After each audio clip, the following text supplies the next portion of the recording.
Fellow Ghanaians, good evening.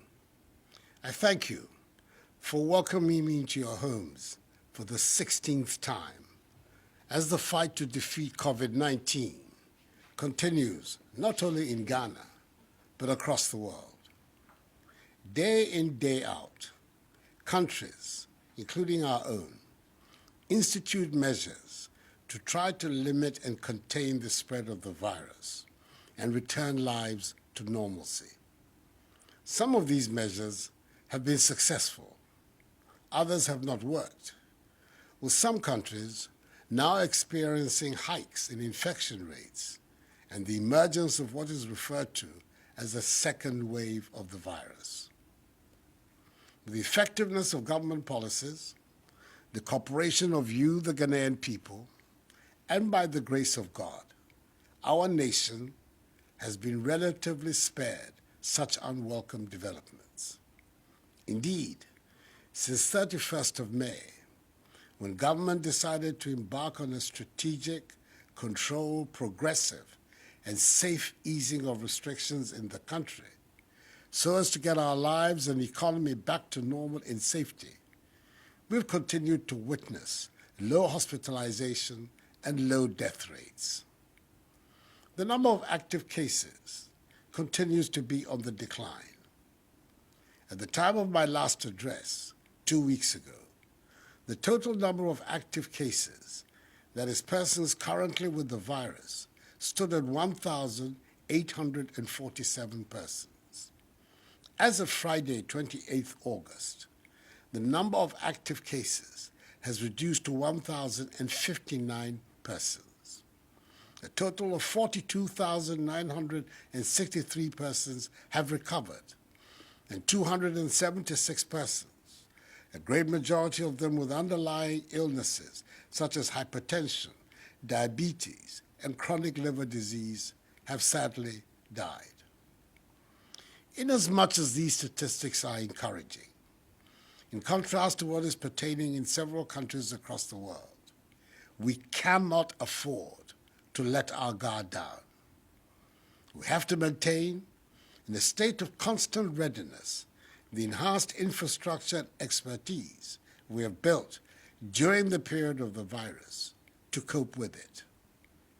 I've been reliably informed that in some regions of our country where there are no active cases, some residents are abandoning altogether the protocols such as the wearing of masks put in place to defeat the virus. Indeed, the high compliance rate with mask wearing of persons surveyed by the Ghana Health Service in some selected areas of Accra, to which I referred optimistically in my last address, has, according to a new survey by the same service, fallen alarmingly. This is not acceptable, as the enhanced hygiene, mask wearing, and social distancing protocols must now be central features of our lives, and they must continue to remain so for some time to come until we see to the elimination of the virus from our country. Let me remind those amongst us who want to continue to disregard these protocols that severe sanctions exist in our laws for such persons who will want to endanger the rest of the population through their actions and negligence. The law enforcement agencies will, where necessary, apply these measures without fear or favor, ill will or malice, and without recourse to a person's ethnicity, gender, or religion. Fellow Ghanaians, in update number 15, I announced the easing of restrictions in some areas of national life. I also indicated my hope that preparations and simulation exercises underway, including the installation of COVID-19 testing facilities at Kotoka International Airport, would give us a clear indication as to whether or not we could reopen the airport on 1st September. After weeks of thorough work, I'm satisfied that it's safe to do so. Fellow Ghanaians, I'm glad to announce that Kotoka International Airport will reopen and resume operations from Tuesday, 1st September 2020. This decision has been communicated to all international airlines. It has been well established that the very first cases of COVID-19 in Ghana were imported into our shores. We are determined to make sure this scenario does not reoccur. The commitment to ensuring that the gradual easing of restrictions, including the reopening of our airport, does not lead to the importation or resurgence of the virus into our country is firmly in place.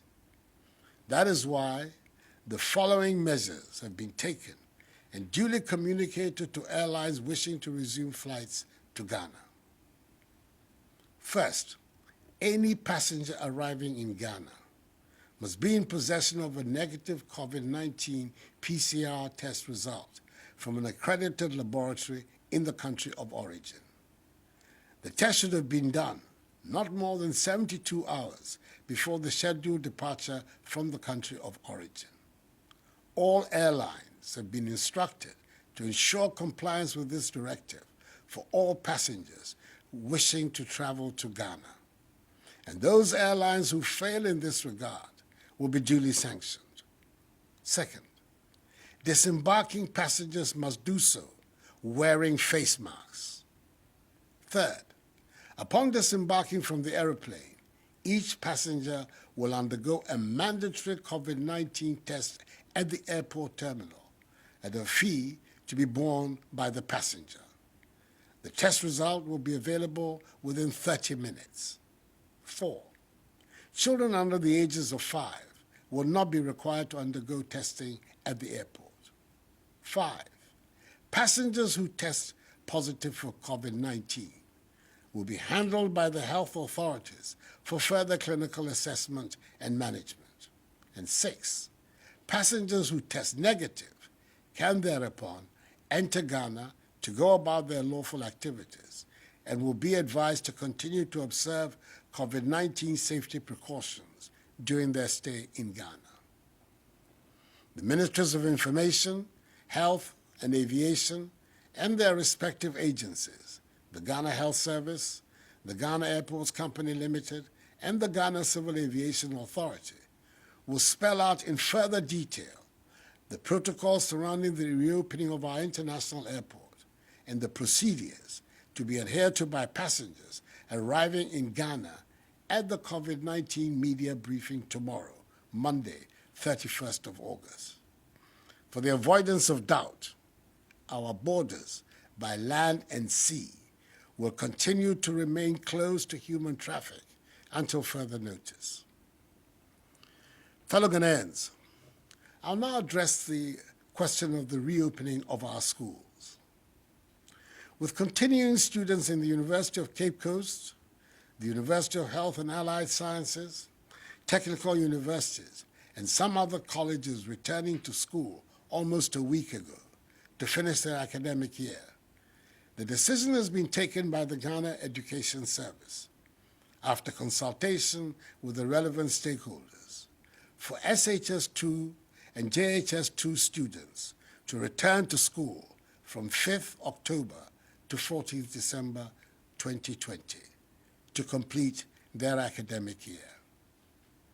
With junior high schools operating with class sizes of 30 and senior high schools with class sizes of 25, SHS2 and JHS2 students will be in school for 10 weeks to study and write their end-of-term examinations.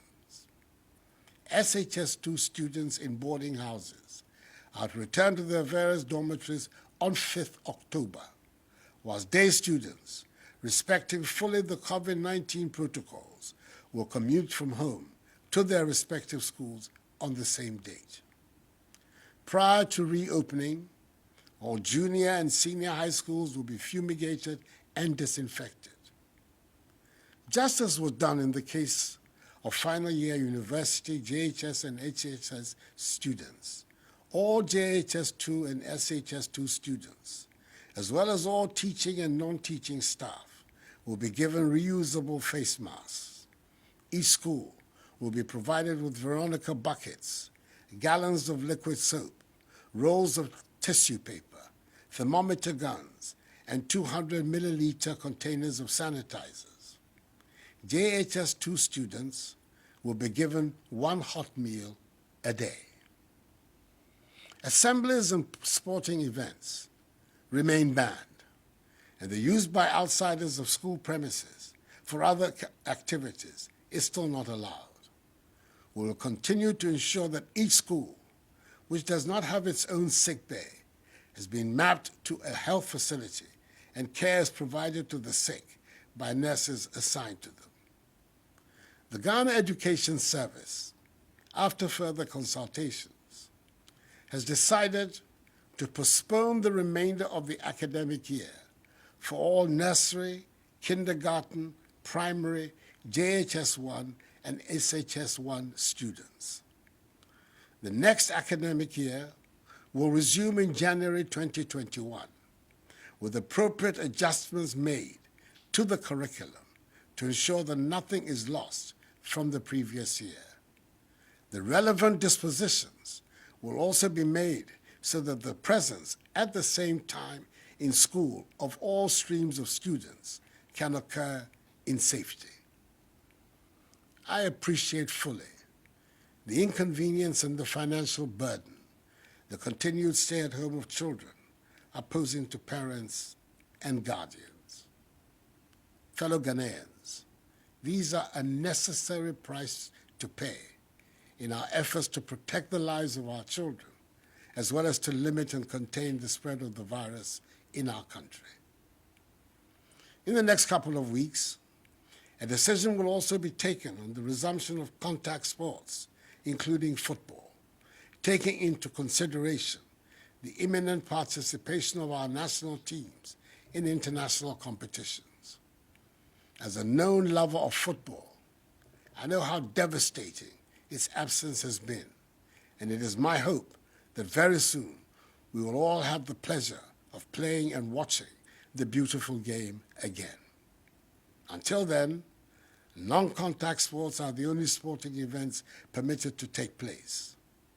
Beaches, pubs, cinemas, and nightclubs are still to remain closed until further notice. All other institutions that have been cleared to function are to continue to do so in strict adherence to the COVID-19 protocols.